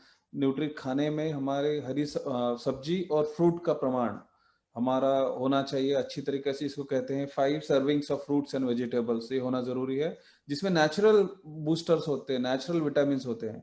मैं किसी भी तरीके का सप्लीमेंट्स रिकमेंड नहीं करता हूँ। आप नेचुरली, जैसे सीजनल फ्रूट्स है, अभी इस सीजन में आपका जो विटामिन सी नेचुरली अवेलेबल होता है, संतरा में अवेलेबल होता है, ऑरेंजेस है, किन्नू है, आंवला है, ये आप लीजिए ताकि इससे नेचुरली विटामिन सी आप में आए। और हरी पत्ती की सब्जी काफी अवेलेबल है, काफी वेजिटेबल्स अवेलेबल है, उसका सेवन करते रहिए और फिजिकल एक्टिविटी करती रहिए। और तीसरी इंपॉर्टेंट चीज है sleep. 6 to 8 hours adequate sleep होना बहुत जरूरी है to have a positive lifestyle, और हमारे ग्रोथ के लिए भी काफी जरूरी है। In Ayurveda, they recommend Trifera, Amla, and Giloli. Ayurvedic preparation.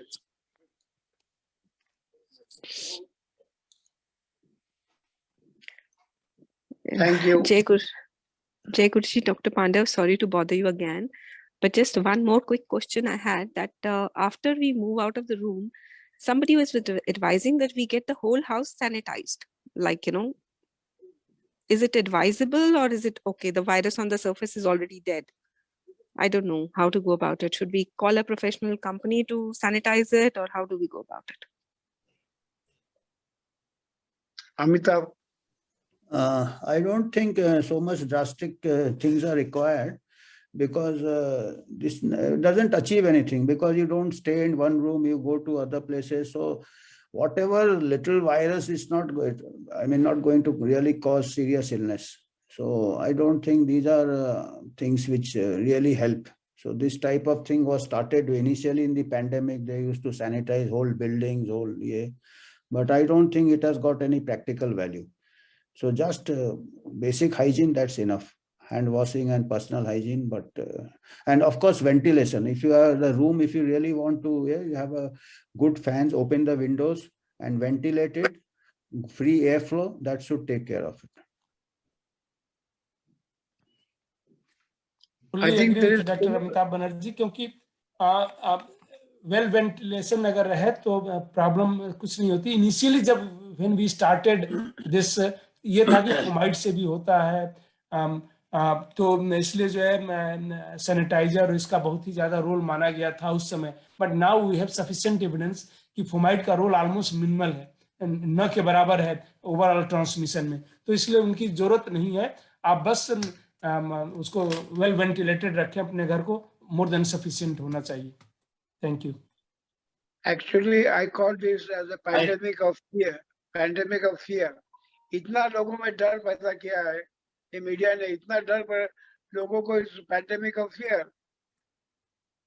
Therefore, what Harshal said, proper information should be given to the common person. Proper. And unfortunately, as Dr. Sanjay Rai said, media is doing the other thing. They're the main people who are spreading pandemic of fear. Very right, very right. Suresh Prasanna. Pandav uncle, I have a question from Pandav uncle. Pandav sir? Yes. Yes, sir. I have a question from you. Sir, Yes, for please.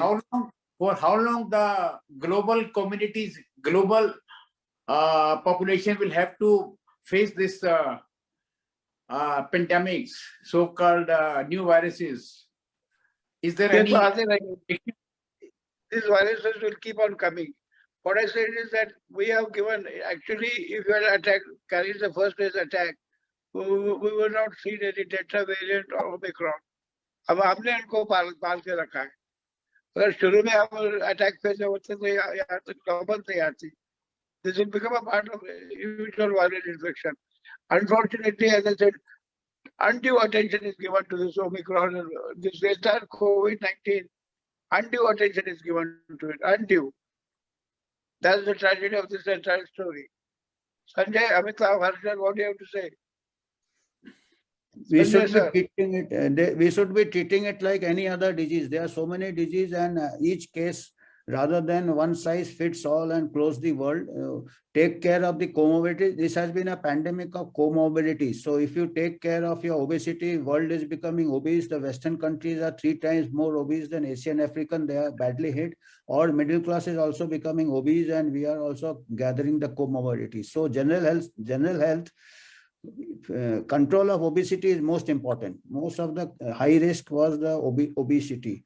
Then diabetes, treatment of diabetes and treatment of non-communicable disease, and all the risk factors, exercise, and as fruits, as told by Dr. Herschel, good fruit consumption, good exercise, good sleep, and all this we are losing out with the fast generation. We are taking fast food and smoking and alcohol and sedentary lifestyle, mostly the sedentary lifestyle. So all these are making us vulnerable. We are not going to the outdoor, we are not exercising.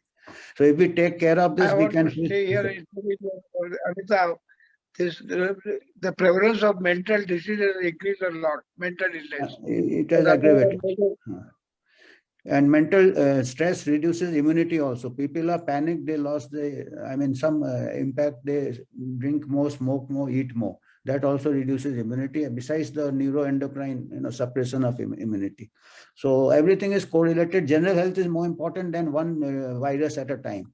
There may be many viruses in future, but if we have general health, we can tackle all viruses as a health promotion approach, rather than one virus at a time. We cannot have vaccines for, there will be hundreds of viruses. We can't have 100 vaccines with 3 boosters for every vaccine. We will be having 300 vaccines. That means every week we will have to take a vaccine if we go in this manner. Vaccines should be used. Vaccines should be used, focused, depending on the risk, but not across mass vaccination. Sir, you raised a very important question, health promotion. Can you tell us more about health promotion? Or what does it mean to a common man? Health promotion means even before you have if you have a good health, which will tackle large range of diseases, not one isolated disease. Like if you have good health, if you have a good, say, diet, good exercise, good sleep, these are the 3 main, good mental health. So your immune system is primed to face any other pathogens. So that will give you a more broad spectrum. And even if you get infected, your fighting is better. Your immune system, your body will fight better. And that is why all this, actually, somebody has questioned also whether this can be called a pandemic, because pandemic was earlier defined those who kill the healthy and young. This virus is not killing the young and healthy. This virus is killing the old and people with comorbidities. So it is not a very strong virus that it has been made out to be, because people are aging, particularly in the West. Most of the mean age of death was almost 80 years, 70, 80 years people were dying, and that inflated the statistics. So even at that age, you can keep healthy. So that is your health promotion, that you have a overall good health. Instead of vaccination is specific protection. That is one vaccine at a time for one disease only. That, as I said, there can be any virologist may discover another virus and it will say it is causing so much, but people may be dying of the comorbidities like incidental. You can pick up thousands of viruses and bacteria from your throat, from your gut. So that correlation also may be questioned whether that is causing it or because of with the virus you are dying. So here the death certification was also a little distorted. Anybody found positive dying, even in USA, people have died of gunshot wound, and RT-PCR positive has been labeled as a COVID death. People have died of traffic accidents. And 75%, even recently statement by CDC director that 75% of people who died were having 3 to 4 comorbidities. So health promotion means you control of your comorbidities, control your health, you will be protected against many diseases. I want to ask Dr. Sanjay, I want to ask you a question, Sanjay. Of the media people that you have met, hundreds of them, did anybody ever talk about health promotion? You have met hundreds of media people. Did anybody ever talk about health promotion? To the best of my recall, never. Harshal? Kabhi nahi.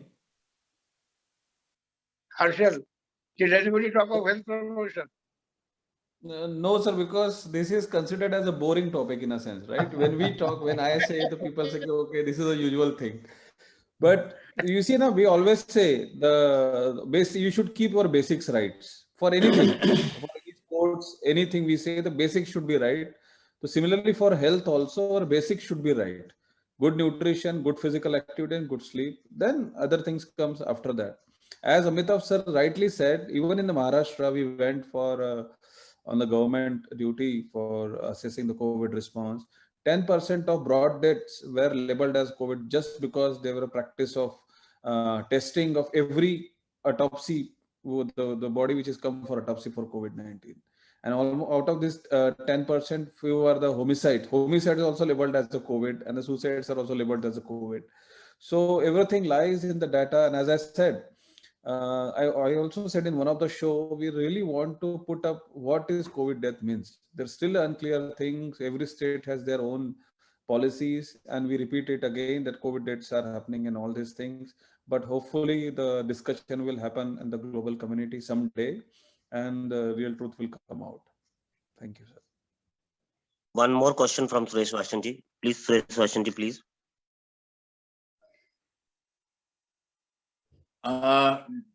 Doctor I am sorry to bother you again, मेरे को बार बार दिमाग में ये आ रहा है कि पिछले 2-2.5 साल से जो पूरा समाज है, पूरा संसार है, वो everybody is using mask and nowadays they say wear double mask. तो क्या हम जो ये कार्बन डाइऑक्साइड जो हम बाहर निकालना चाहते हैं, वही कार्बन डाइऑक्साइड हम दोबारा इनहेल कर रहे हैं? तो व्हाट आर द इम्पैक्ट्स? देखिए अमिताभ, बाहर तो मास्क पहनना ही नहीं चाहिए क्योंकि बाहर बिल्कुल रिस्क नहीं है. और अनफॉर्चुनेटली क्या होता है, पुलिस के डर से लोग बाहर ही मास्क पहनते हैं, जबकि बाहर दिन भर मास्क पहनेंगे. तो अभी तो जो बांग्लादेश में जो लेटेस्ट स्टडीज हुए हैं कि क्लॉथ मास्क से तो कोई फर्क नहीं होता है. अगर मास्क पहने, क्लॉथ मास्क पहने, कोई प्रोटेक्शन आपको मिलता नहीं. सर्जिकल मास्क से 11% आपको प्रोटेक्शन मिलता है. तो सर्जिकल मास्क को भी 6 घंटे में चेंज करना है कि वो नहीं कर सकते. तो मास्क से अगर आप ठीक से मेंटेन नहीं करें, उससे क्रॉस इन्फेक्शन का तो ज्यादा खतरा है, क्योंकि मास्क गंदा हो जाएगा. अब दिन भर गरीब आदमी वही मास्क को 2-3 दिन पहनता है. मेरे को तो यहाँ तक लगता है कि उसमें फंगस, गर्मी में हमारा मई जून में सेकेंड वेव में कितने को पता नहीं फंगल इन्फेक्शन उसके कारण तो नहीं हुआ, कहीं गंदा रखा है. मेरे को ऐसा डाउट होता है, ये मैं कईयों को पूछ चुका हूँ. और डॉक्टर अमिताभ सर, एक पब्लिकेशंस भी एम्स की तरफ से ही हुआ है कि उन लोगों में स्ट्रांग एसोसिएशन था, जो लोग मास्क पहनते थे उनमें ये जो ब्लैक फंगस का जब आया था वो केसेस ज्यादा रिपोर्टेड थे. तो one of the risk factor जो है मास्क वियरिंग था ब्लैक फंगस का. ये ऑलरेडी पब्लिकेशंस आ चुका है इस पे. तो मास्क का तो अभी जैसे डॉक्टर संजय राय ने कहा कि किसी अगर मरीज के पास जा रहे हो तो थोड़े देर के लिए पहन सकते हो इंडोर, उसके प्रोटेक्शन के लिए. और वो भी सर्जिकल मास्क भी चेंज करना चाहिए, और उसका भी बहुत. तो अभी तो ओमिक्रॉन के तो कोई मास्क से नहीं बचेगा. N95 आप पहन नहीं सकते दिन भर, और फिर सांस लेना बंद हो जाएगा. तो मास्क का बहुत ही मिनिमल रोल है, और बहुत ही जिस हिसाब से मास्क को, और बच्चों में तो बहुत नुकसान है उसमें facial express. I think doctor Amitabh, government of India ने इस बारे में अभी पब्लिक को एजुकेट नहीं किया है as far as this Omicron regarding the wearing of the masks. वो उन्होंने भी कहा कि ऐसा कोई मैंडेट नहीं है, पर इट इज रिकमेंडेड. अब रिकमेंडेड को पुलिस क्या करता है, फाइन ले लेता है. वो उसको क्या है कि वो लोग समझते हैं, आम आदमी सोचता है प्रोटेक्शन होगा, पर इतना प्रोटेक्शन नहीं होता जितना कि वो समझते हैं. पर पर्टिकुलरली आउटडोर में तो कोई जरूरत नहीं है, फिर भी लोग आउटडोर में ज्यादा पहनते पुलिस के डर से. और मास्क के ऊपर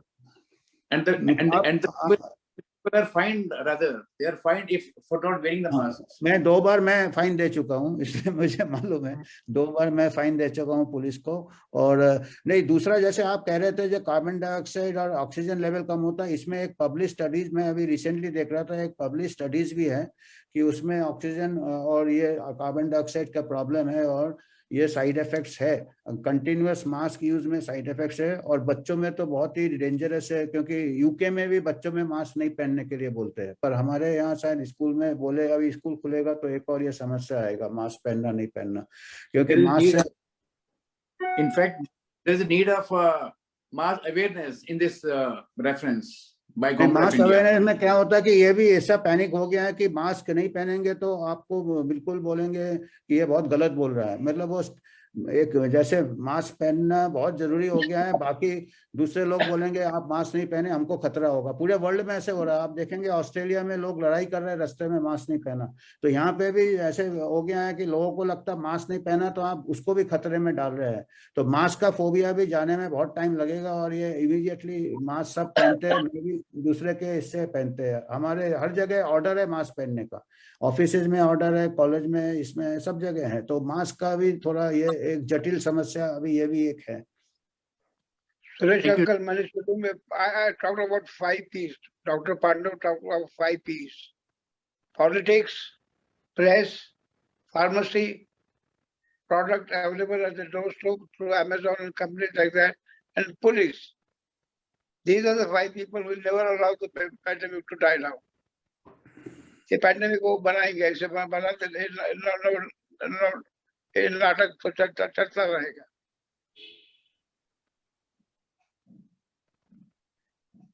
ये नौटंकी चल रही है।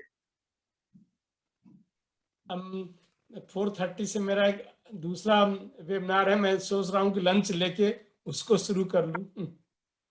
हाँ, दैट इज इम्पोर्टेंट। डॉक्टर मुलियल के साथ आई थिंक दैट देखने वाली बात है। हाँ, वो सर तीसरा है, वो 6 बजे से next so it's a pandemic of webinars ना। Sunday the 6th P pandemic of webinars. Yeah, so कृपया मुझे एक्सक्यूज कर दें आप लोग। Thank you, sir. Thank you, very Sanjay. much. Thank you so much. Thank you. Thank you, sir. Yeah. Thank you, sir. Suresh Uncle, any more questions? I think we have only one last question from Vivek ji. Last question from Vivek ji. Vivek ji, please.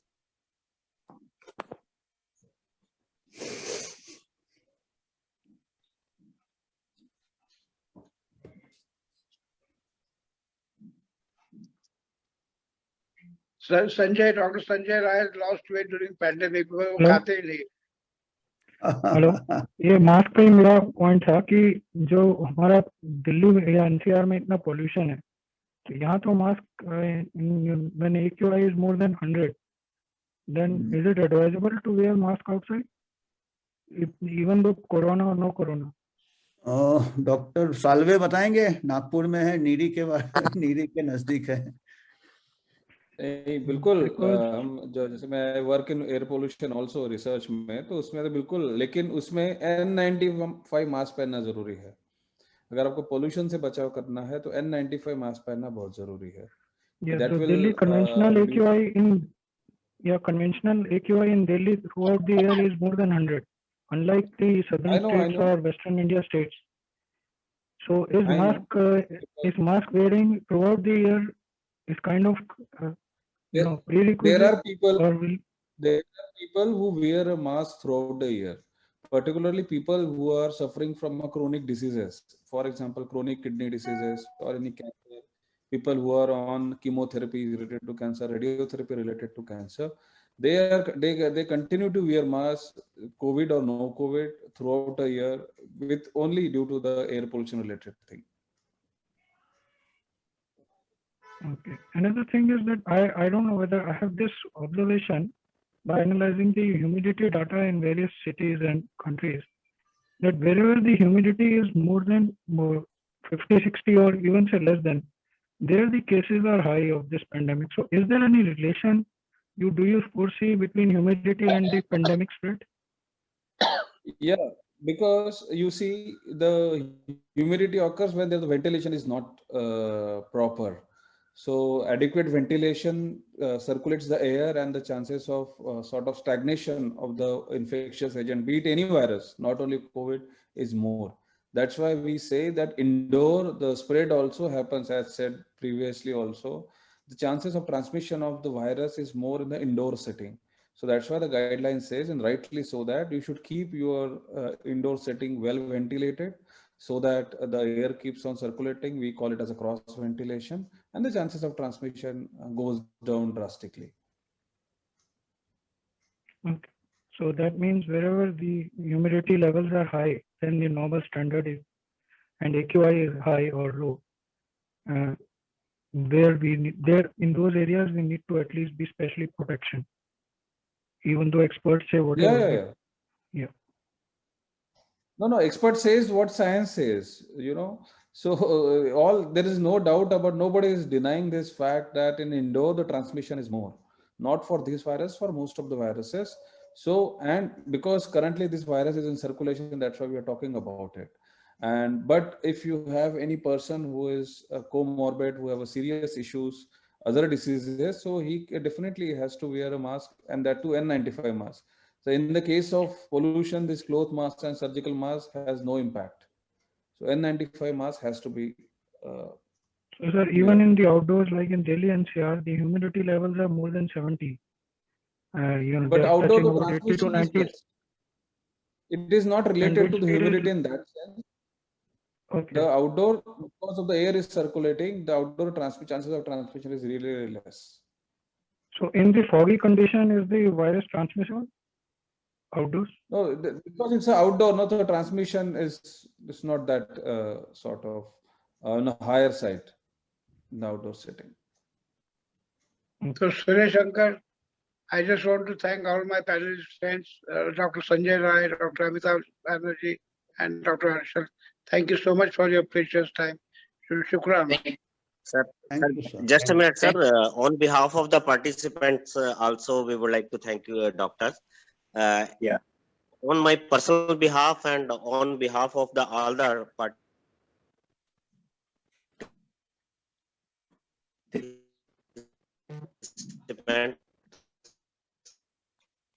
Uncle आपकी आवाज cut गई. I express sincere gratitude to spend a valuable time for us, and most of our questions have been answered Yes. very beautifully. It is indeed a privilege to have such a. We are highly obliged for the session. Thank you, Doctor. Thank you, Anil sir. Thank you, Dr. Pandav. Thanks a lot from all the participants for managing an effective session today. We would be inviting the expert team again as per your instructions, sir. Thank you very much, Dr. Pandav and all the team members. Thank you. Thank you. Pleasure. हमको इतनी शक्ति दे दो कि हम अगला session आ जाएंगे. इतनी शक्ति दीजिएगा, शक्ति. Okay. Jai Guru Ji. Anil uncle.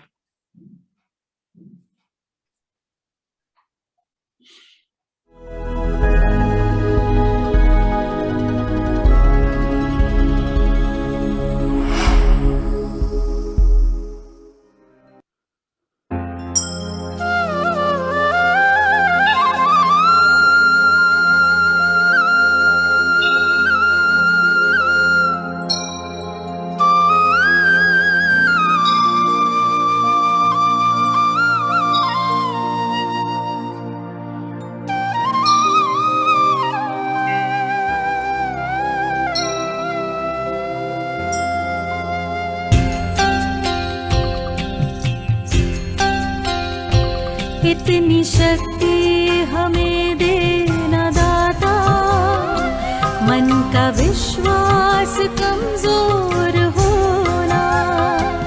इतनी शक्ति हमें देना दाता, मन का विश्वास कमजोर